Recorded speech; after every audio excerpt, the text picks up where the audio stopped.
Welcome to Class Clown. Now, this is our first ever live episode. We recorded this a couple of weeks ago with the brilliant Josh James. He's a proper Essex boy and one of the most vital new names on the comedy circuit. He sold out the Hackney Empire and hosts his own podcast, The Josh James Show. This episode of Class Clown is brought to you by our friends at FIXR, a smarter ticketing platform that's making events simpler for everyone. We used FIXR for our live record, and I'll be telling you more about them later in the show, including an exclusive promo for Class Clown listeners. Right, let's crack on. This is Josh James.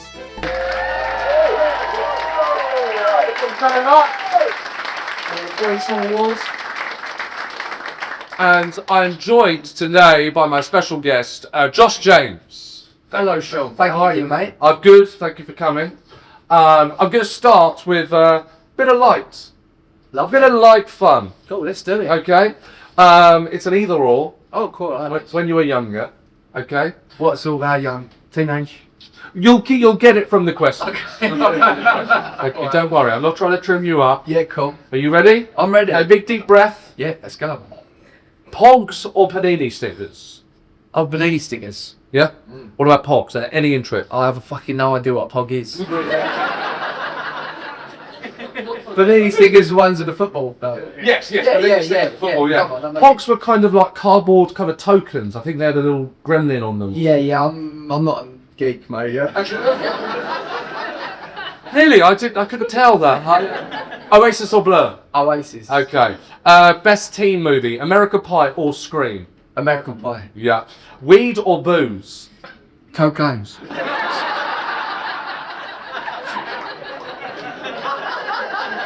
Correct answer.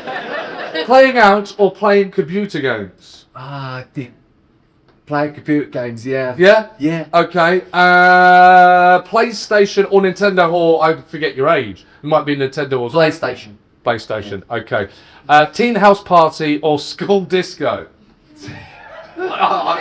I hope this bit don't get clicked up, like, so people get the context of I'm talking like as if I'm a teenager. I'm answering the question now. What would you rather go with a 34-year-old man? No, that honestly, House that party. won't happen. You know, we don't kind of stitch up the guests when we're doing the editing. Okay. House party. Smoking behind the bike sheds or studying in the library? Smoking behind the bike shed. Yeah. More likely to be described as a teacher's pet or a teacher's nightmare? Yeah, absolute teacher's nightmare. We know. Yeah. Pop or pop punk? Pop. Yeah. Goth or hip hop? Hip hop. What's more scary? In trouble with teachers or in trouble with parents? Parents, yeah. Yeah? Yeah. Okay. Well, look, let's go back to the very beginning. Obviously, you're born in Essex. Yeah. More specifically, where? Hospital, Harold Wood. So that technically comes under a London Borough of Havering. But yeah, no, let everyone see it's Essex, you know. And what did that look like when you look back at your childhood and you kind of picture it? What are the houses? What are the cars? What do people dress like? In your area growing up? Yeah, do you know what? It's like, if you watch Towie, I would always say it's quite similar to that sort of people that are very sort of common, but you know, they're sort of like aspirational or whatever, and try and do well for themselves. So they might, have a nice car or whatever. It's not sort of like, I think I'm going to council estate or anything like that. It wasn't a rough area. No, I mean, Brentwood Ragwort was seen as a nice area. Where I went to school, like Hornchurch, Romford and that, a little bit more rougher, but no, all right, yeah, not too bad. Did you stay in the same place kind of throughout childhood to teenage years? Yeah, I've never moved. I never moved? No, I've always lived in, like, where I was born, when I grew up, I've always lived within, like, 20-minute radius of that, really. Well, then I imagine you might have a good idea of what you think about this. How do you think that Brentwood has shaped you? I mean, I was just going to say shaped you as a child, but I suppose still being there, that place must have a huge influence on who you are and are. Yeah, no, 100%. I mean, everything. I think I'm very obviously where I'm from. You know what I mean? But explain that to me. What is that? Do you think you're? And of course I do know what you mean. What is it to be from there? I think it instills in you being from there is being quite I think people around there are quite funny. You know, you've got to be quite quick-witted. You can't, you know, and people are honest, but also hard-working and aspirational is what I would say, and quite funny. You know, and well, let's have it right, probably a little bit fucking stupid as well. But they do all right for themselves despite their sort of maybe lack of intelligence, you know. Why is Exactly.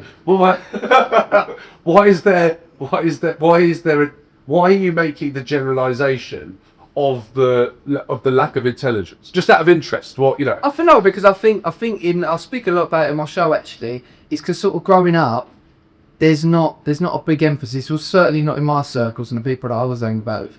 There's not really a big emphasis on sort of learning. Education, yeah. There's more of a focus towards they want to be successful and have money and status, but they don't see like an education as necessarily is the way to sort of get there.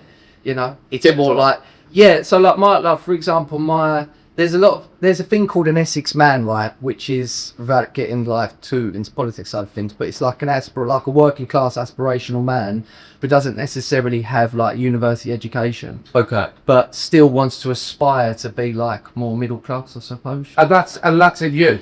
Oh yeah, 100%. Yeah, 100%. Yeah, I've always wanted to try and do. I'm not money driven, but as in, I'm driven to be secure and have nice things, I would say. Is there a drive to?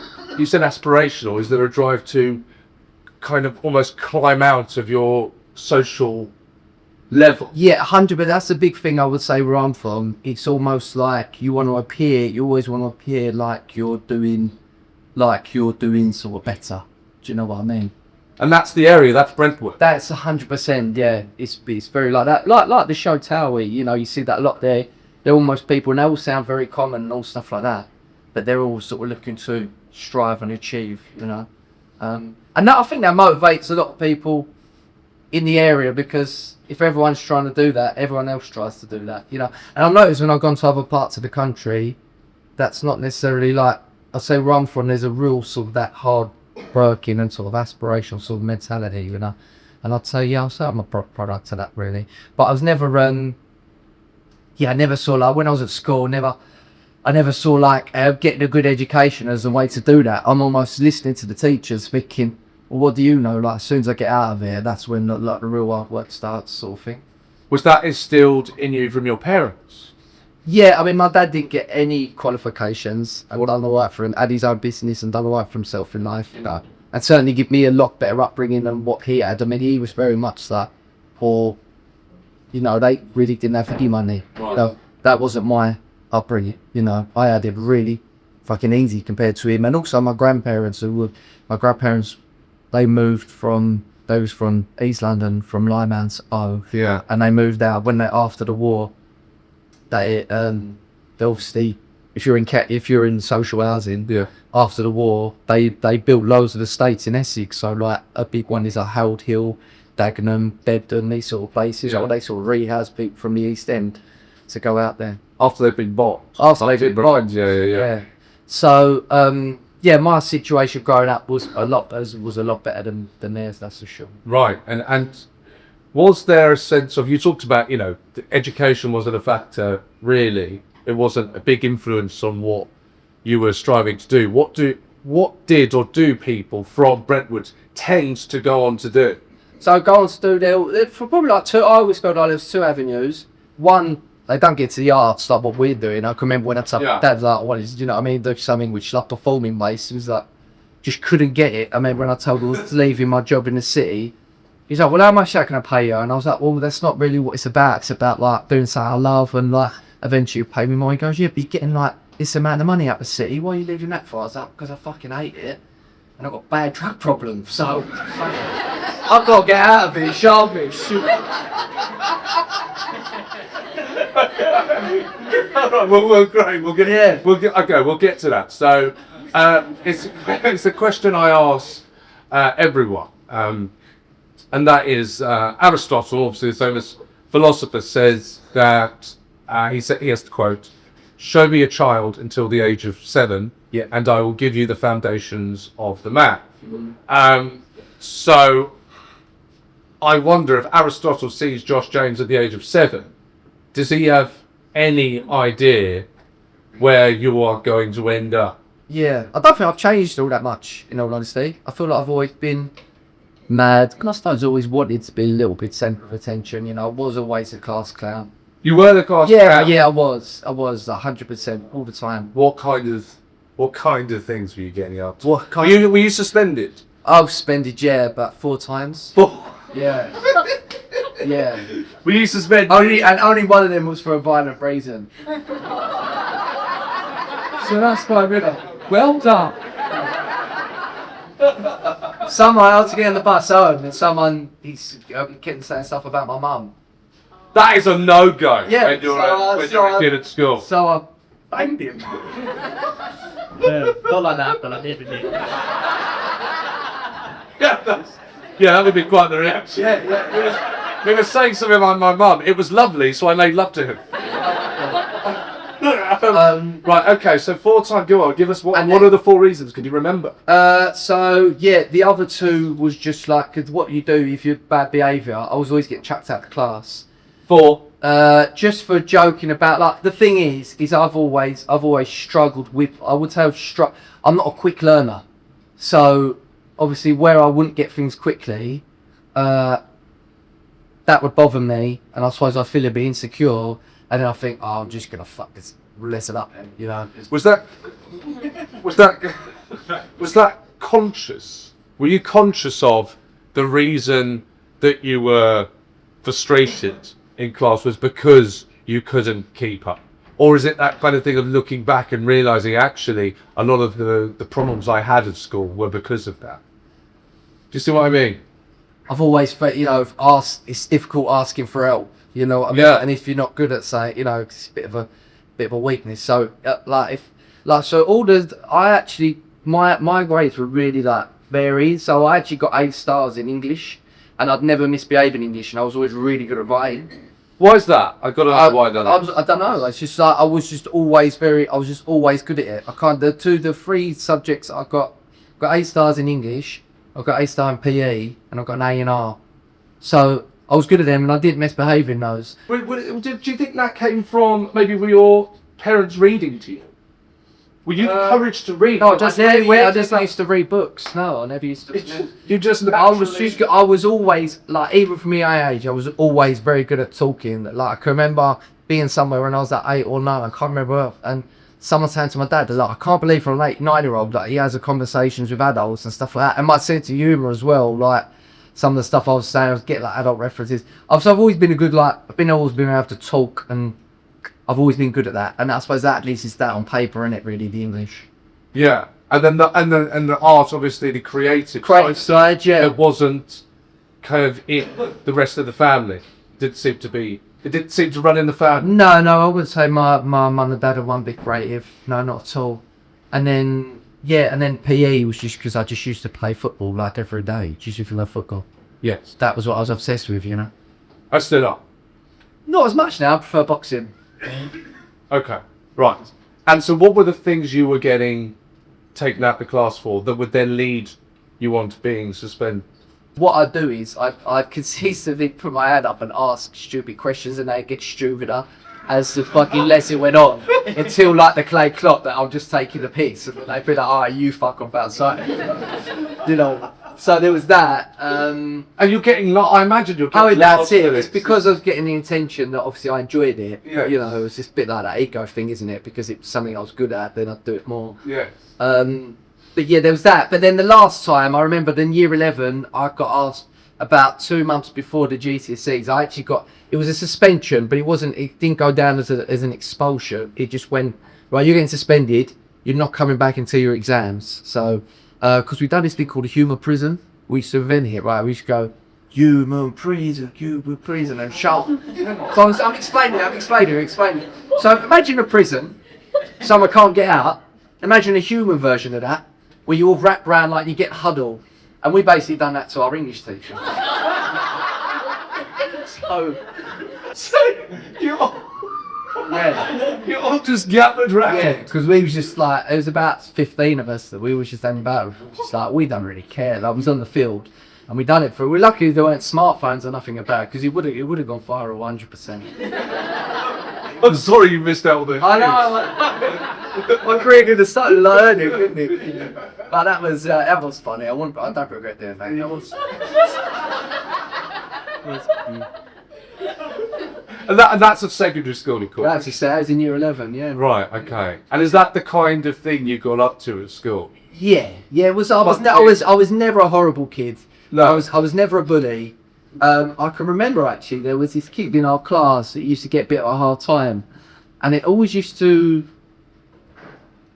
sit with me not right, because I thought, like, the trouble is when you're growing up and you're a kid, right, and someone's get bullied, you like to think that there'll be kids there go, oh no, don't do that, but obviously there are kids a lot harder than you that are doing it, right? Yeah. And when you're growing up and you're a teenager, you actually just want to fit in, and they're like, oh well, at least it's not me. You know what I mean? But I remember the hard time these kids used to get in our class. And it always I used to play it throughout my 20s thinking, did I have a part to play in that? Like, and then your mind goes bad and you're like, oh, what if he thinks I'm a prick, I'm a bully, you know? What if, like, he's been mucked up because of that? Because I'd never said nothing. And then I'd done a podcast about a year ago and I looked through the comments. There was a comment from this guy and he was like, oh, I went to school with this chap. And then I looked on a picture, I was like, oh, it's that kid that got really bad. And I was like, oh no, what's he going to say here? He was like, he was always really funny in school. I'm really glad he's doing something he loves. He could always make people laugh about, like, being horrible to them, take the piss out of them. And I was like, oh my God, I've been carrying that for years, thinking, does this kid think, do you know what I mean? I bullied him. And when I saw that, I was just like, what a relief, you know? I saw another comment under one of your videos, and it was, I don't know, it was from it, said, whatever you do, do not say anything about this man's mum.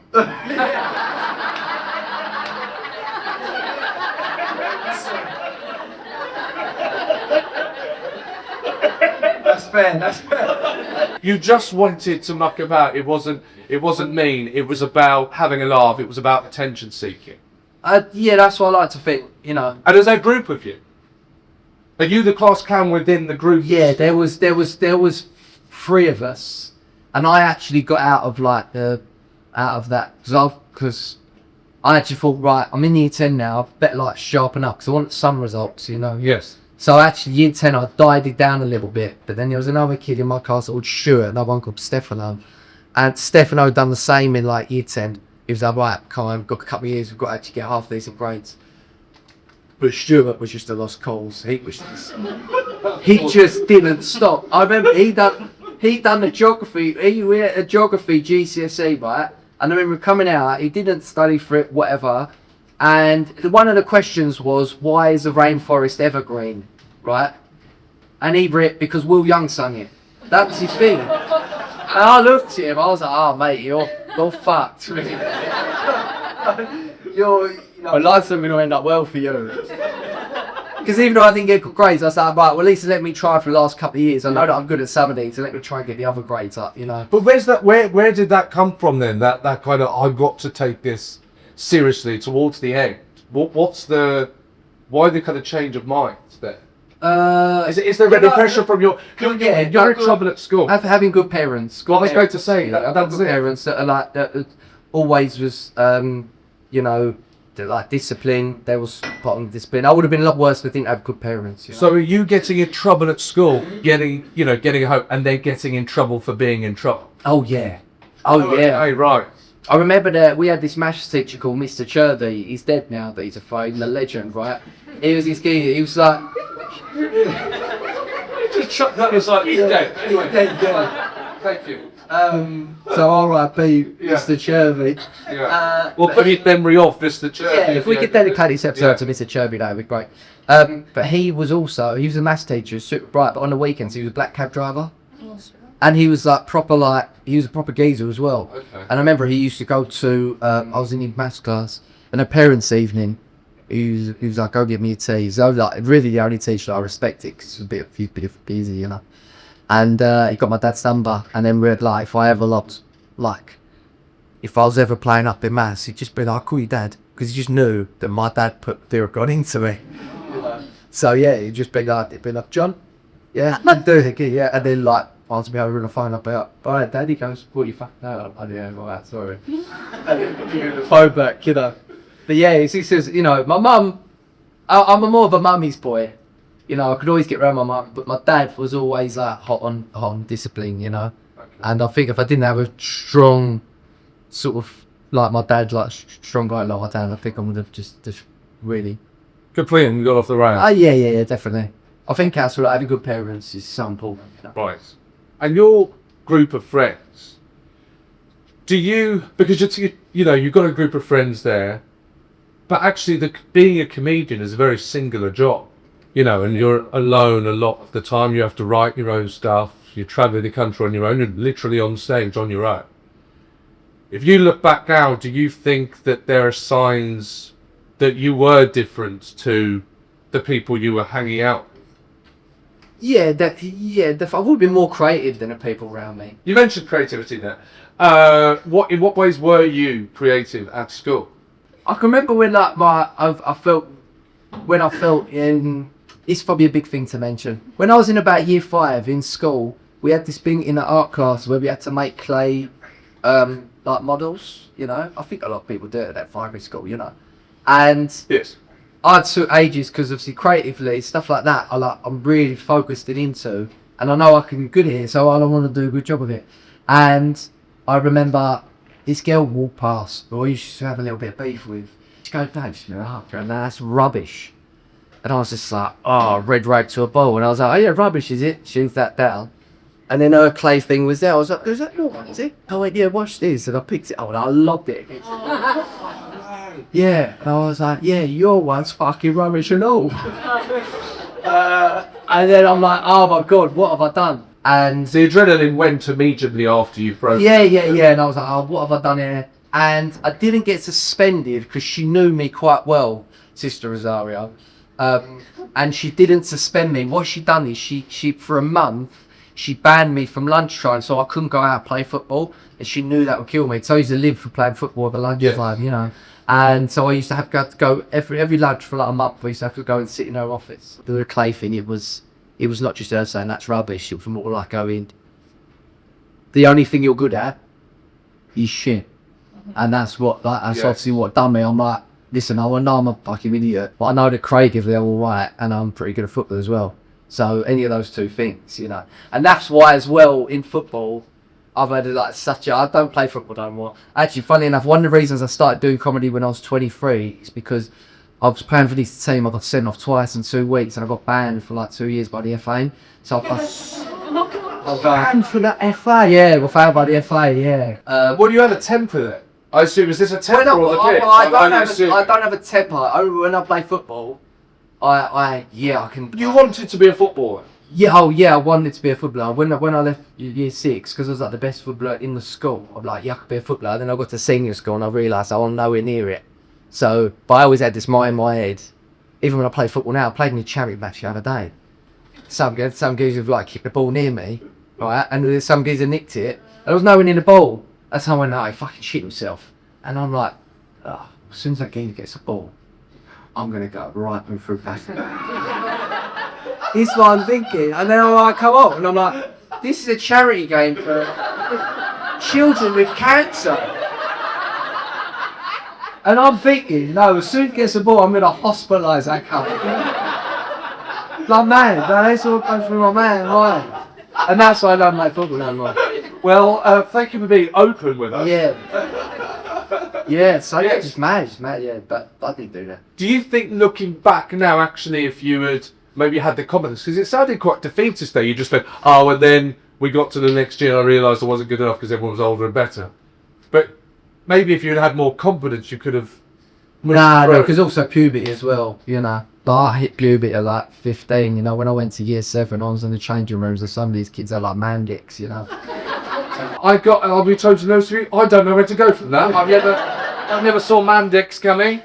I dread to ask, why did you get banned by the... It's not that bad, it's just a bit immature, you know, it's not really a representation of who I am. You cannot just do things and then say that. So I mugged a man, but can I just say, that is not a fair representation. I don't know who I am. No, go on. So I was playing Harold Hill, and we was second for Bond, and they were bottom. we'd lost every game, bar one that we drew, and they lost every game. We're like, oh, we're fucking rubbish. But at least we're going to beat this lot. So we turn up, we're 4-1 up, we're like, oh, we're like, yeah, cruising. Trouble is, I used to play with all my mates, all my closest mates, and it's not good to work with your mate like he's some of your closest mates, or even do anything because you say things to each other that you wouldn't say to the average person or even your half mates with. You know, it's like there's no limits. Like a WhatsApp group. Yeah, exactly. It's just, you know, especially up in close. I'm not.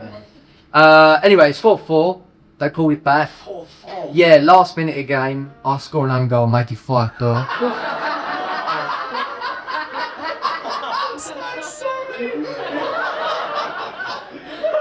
And the FA found that out and just banned you. They're like, he's let his team down last minute. We got our own goal, and obviously then the final whistle goes. Oh my god! It's my fault that we've lost.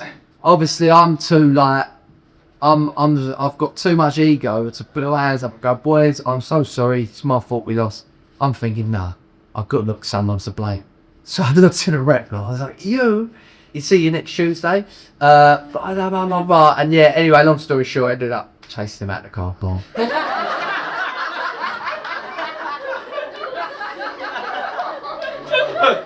Yeah, but why did you get banned? If you're running an event and looking to sell tickets, FIXR is a ticketing platform that makes running events simple. Whether it's a comedy show, club night, festival, or charity event, FIXR helps you sell tickets quickly and easily. It's free to use and you can get started in minutes. You can share the ticket link anywhere, socials, mailing lists, however you promote, and you can track sales and manage your event 24/7. You also get access to insights like when tickets are selling, where people are coming from. Really useful if you want to grow or understand your audience better. And you can integrate their ticket shop into your website directly. We used FIXR for the Class Clown live show at Top Secret Comedy Club, and producer Adam has also used FIXR for his other comedy nights. We genuinely love using it because it makes our life a lot simpler. And Class Clown listeners can get £50 when they sell tickets for their first event on FIXR. Head to the link in the description for more information or visit FIXR, that's FIXR.co/p/class-clown. If you look back, you think it's just a pure, it's completely random then that you kind of drew a passion for being creative. There's nothing you look back, there was no one encouraging you to, draw, creative, taking you to shows, that kind of thing. Oh, I mean, that said, I remember being as early as 12 and saying to mum and dad, I want to be a stand-up comedian. 12? Yeah, 12. And to their credit, when I was 13, they took me to a Jongleurs in Chelmsford. Chelmsford? Yeah. And so big at the time. They were massive. Yeah, what's that? What year is that? That is like, I would have been 2002, 2003. Wow, so the early noughties, Jongleurs must have been perhaps the biggest comedy chain. It was all like in a theatre thing. Yeah. I see a geezer called Ricky Grover. Oh, wow. One of the best. One of the absolute best. I was just, and I mean, the thing, there was no, there was a 13-year-old student. I remember my mum and dad saying like, right, all right, well, don't take us back to school with you, but you really want to do it. So, and that really inspired me. Seeing Ricky Grover, I was just in awe, And that's when I first... Ricky, boxer, geezer, so there's kind of lot to connect. Yeah, definitely. It was like, I was like, oh, he's like one of my dad's mates. Yeah. I was like, people like that can do it as well. I've seen Ricky Grover twice live, and both times were two of the times I've laughed most at stand-up comedy, and like a powerhouse. Just unbelievable. Of comedy. Yeah, just unbelievable. And that's when I can really remember. I can't remember what before then, so I think we used to have DVDs in the house, like Billy Connolly was big in our house and we used to watch those. I can remember watching a Peter Kay live at the top of the tower, his very first DVD. And just being around my family, watching them laugh. But I suppose my earlier inspiration weren't so much comedians, it was people in my family, like people laughing about my nan, my uncle. My nan's brother is called Uncle Ronnie, who was just the biggest character. He was like this jazz singer out the East End. He worked for BT for years and he sang jazz, but somehow he had hundreds and hundreds of thousands of pounds. And then he went to Morocco for about 15 years. And but he was like Alan Carr. He was Uncle Ronnie. He was gay, right? But my nan like never clocked it somehow. She never bucks it. Below's like a double act, so you come round, you always have a whiskey on the go, always having a fag. You've been like that. And like, I remember he died, right? We're cleaning out, he'd come back and you'd been chink for them, we're cleaning out his flat, and I heard, oh my God, right? And then in his sock drawer, my dad's cleaning out his drawer, there's pictures of him with all these like fucking Moroccan lads in their 20s. And she lifts up this like thong, and it's like a male jock strap. And I'm looking at her like, oh, you've clocked that he's gay. And she looks at me, she goes, oh my God. He's only had a young lady round here. And I went, yeah, that's what that is, Dan, that's funny, isn't it? But it's seeing characters like that growing up, I could just remember like people talking about my nan's brother Ronnie, and just like, what a character, isn't he funny? Like, what? And it was just, this is infectious to me, you know. So maybe a combination of the kind of stories that you and your family told together within the circle, and then that added with watching Billy Connolly and Peter Kay. And then seeing Ricky Grover, seeing it like like almost taking those funny characters I see growing up, but then actually seeing it like a proper art form, and you're like, yeah, that's what it's all about, you know what I mean? Very young to want to be a comedian. But I got to I always wanted to be a stand-up comedian, but I got to about the age of about 18, 19, and I looked around me and no one's doing creative jobs. You know, the idea of going to do maybe, you know, something which is in the arts, it was like, no, when you leave school, you either go get an apprenticeship, maybe like a plumber, carpentry, something like that, or you maybe go jump on the train and you go try and work in the city. And you try and get a job in a broker's or something like that, really. To get money. It's all about money. All about money. Right. And I was like, oh. And then I felt embarrassed for having this dream of wanting to be a comedian. So, like, that's exactly what I done, and went and got a job up in the city working in the brokers. And it was only until I was 23, and I was like, what do you want for your birthday? And I was like, the job wasn't really working out for me. I was terrible at it. I was terrible at maths at school. You know, I was good at the talking side of things, but actually you need a little bit of brains to be good at that job. And what was the job, sorry? So I used to be a shipping oil broker. Now, how was that? Just because I have absolutely so you're basically like brokering deals for, you know, you're on the phone for oil traders, yeah, basically that. And I just couldn't get anything right. I remember I started off doing the tickets where when the brokers, they do a trade, they put the trade through, and you book the trade, right? But then you also, part of the job is you go get the lunches and stuff like that. I remember like first few weeks I knew it went going well. There's a geezer asked for Parma ham. I'd never heard of the Parma ham because I don't eat many foods. I'm like, oh, he must have said fucking Parmesan. So I come back. I come back for number cheese, and he's like, "You a fucking idiot or what?" And I was like, "Yeah." I love that you didn't think he must have made a type of ham. Yeah. Not heard of. It's not having it. He must have said Parmesan. So yeah, and he's only about 23, and then jobs weren't working out. My mum was like, "What do you want for your birthday?" And I was just Googling it. I was researching all these comedy courses online, and I was like, "Can you get me this?" She was like, "Oh. What, you want to do this?" She was like, "You said you wanted to do that when you was younger." I'm like, yeah. And in my mind, I'm like, that's what I really want to do in my life. But even then, I'm so embarrassed to say that I want to do something in the arts that I'm going to I just think it will be good for work stuff, you know, if I'm doing presentations and all that, you know. So. Yeah, confidence. Yeah. So this is something that, did you kind of almost keep it a secret from friends? Yeah, I didn't tell anyone I'd done stand-up for, but a few of my mates come to my first gig. But like, I'd be embarrassed to tell people, so I really did. I didn't openly come out as a comedian until about. So your nan went for your drawer. Photo of him with loads of comedians. Yeah. So it was only till a couple of years in really that I started telling people, and even then I was embarrassed to tell people. They're like, "What? You think you're funny?" You know what I mean? Well, yeah. It's like, yeah. It's a big thing. Out of interest, when do you think you were furthest away from being the comedian you are today? Oh, undoubtedly, when I was going through all them problems with addiction and that towards my later 20s, I was good at it by then. I was getting opportunities and I was fucking them up. So you're in what? So actually, the hardest time, the furthest, that you were away from being the success you are today, selling out national tour, was actually when you were a comedian. Yeah, 100%. Right. Okay.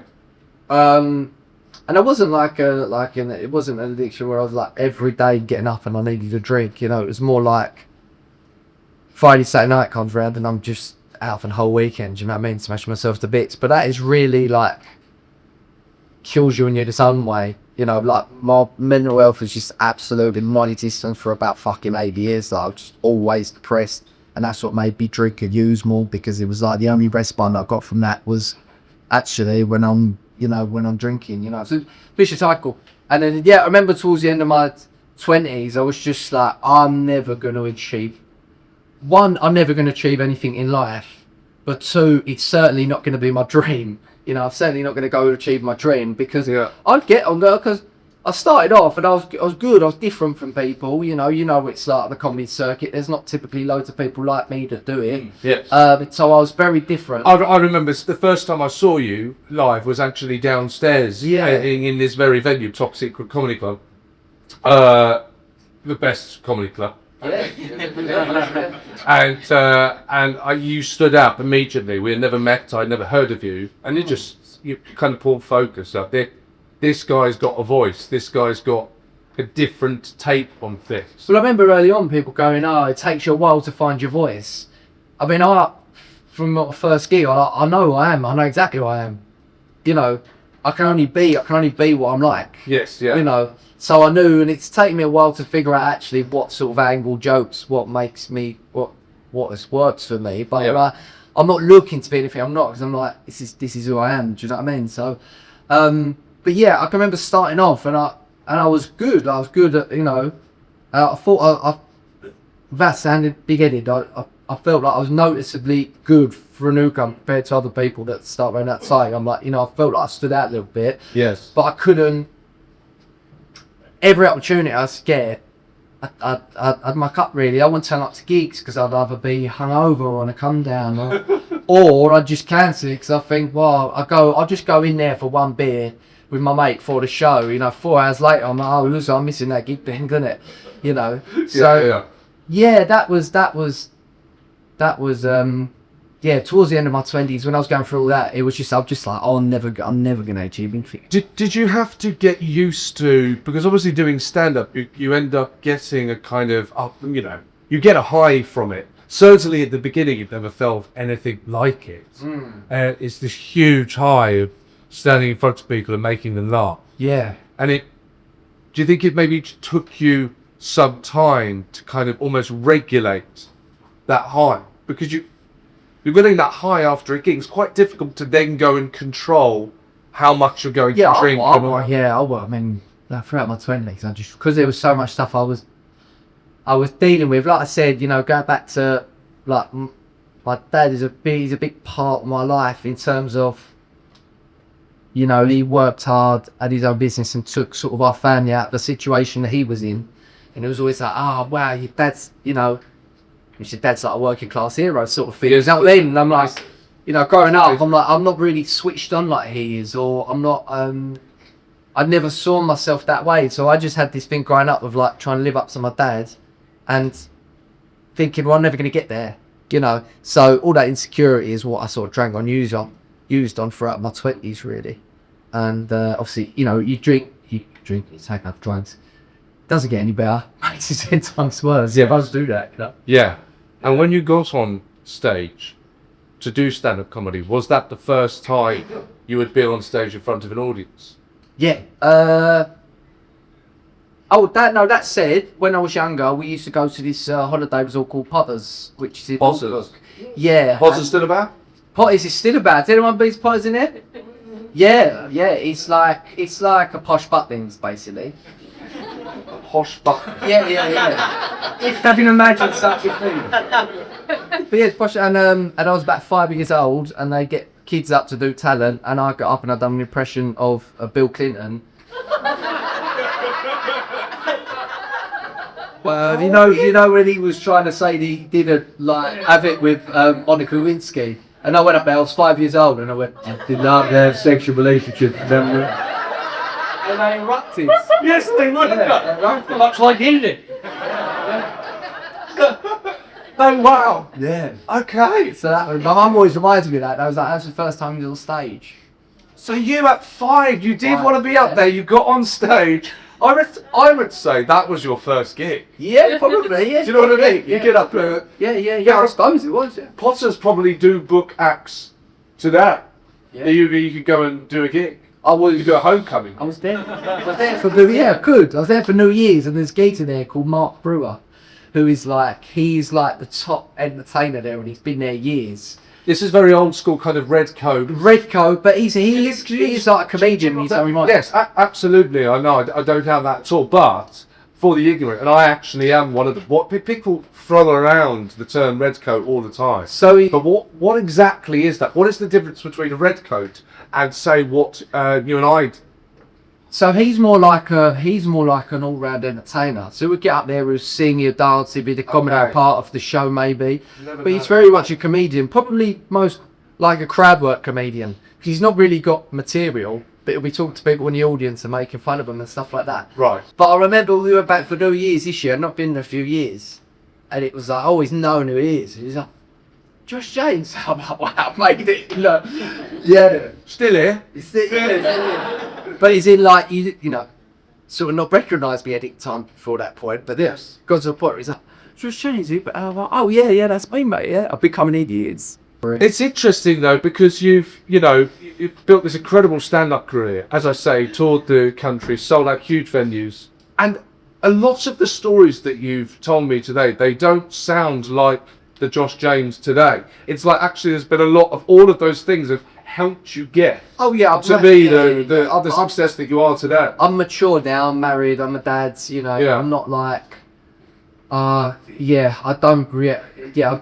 an idiot like I used to be, you know. But do you think being an idiot, as you put it, actually, is there anything about that went on to actually help you, has ended up being a positive thing? It's given me loads of good stories. It's given me stories. I've got a podcast out of it where I mainly, just talk about those stories from my past, but we just talk about mad stuff like that.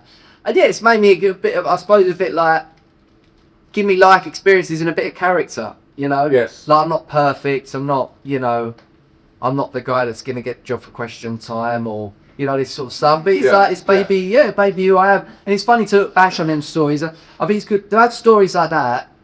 It's good to look back on them and laugh at them. It would have been that funny if I was still doing that sort of behaviour now. Would be no good, it'd just be like, mate, come on, like, get a life, Yeah. But yeah, they make good stories, I suppose. And so because you're such a unique voice in stand-up comedy, if there's anyone watching or listening to Cast Clown and they kind of identify with you, would you have any advice to those people that might not feel like, they're not in a group that are creative? And yeah, well, I always give any advice to them. I always do. If I ever have followers come see me after gigs, or if they follow me on social media and they're like, if think about getting stand-up comedy, I'll always spend time to send them voice notes of like, right, here's what you should do, here's what you should do, like try and encourage them to get into it, because I know, like, there's so many funny people where I live, in Essex and stuff like that, but the amount of people that try and turn that into a career, I think it's mad. I think about all my mates. I feel like I'm one of the least funniest people out of my mates, That's off comedians often. And I looked at my mates their friends, if you picked a career in comedy, you'd be absolutely flying, So definitely try, especially I've got this thing, I'm quite proud of like where I'm from and all stuff like that. So especially if people's from sort of same sort of background to me or they appear sort of similar, then I'll always try and help them, give them advice. And what is the advice? It's like with anything in life, this is not just for comedy, but work really hard. Yeah. Like no one's going to hand you nothing. You've got to work really hard. Don't be entitled. You might work really hard and not get something, but you just, that's rule number one, which whatever you do in life, you just fucking work your bollocks off it. You just work really hard. That is number one. That sounds like that's come from your dad. Yeah, 100%. Yeah. It's just like, whatever you do, you work really hard at it, And that's probably one. I also say with comedy, it's a long journey, you know. Yeah. Obviously, don't be expecting like overnight success. You've got to really be passionate about wanting to do stand-up comedy. It's got to be a real love of yours. Know that, you're not going to be... Like, where I doubt it's taken me about 11 years to get here, Yes. And I probably could have done it quicker if I didn't have all them problems in my 20s or whatever. But yeah, it's a long game, and I've got this thing. I think anyone can actually be. I think anyone can do anything, as long as you work hard enough for it, and you want it enough. I think to actually do anything, to be honest. Great. That's fantastic. Ladies and gentlemen, please give it up for the wonderful Josh.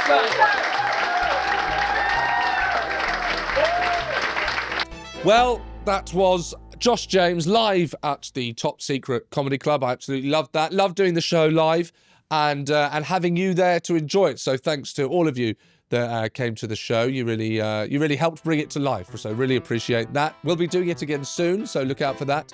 As ever, like and subscribe, drop a comment, and let us know who you want me to speak with next. See you next time.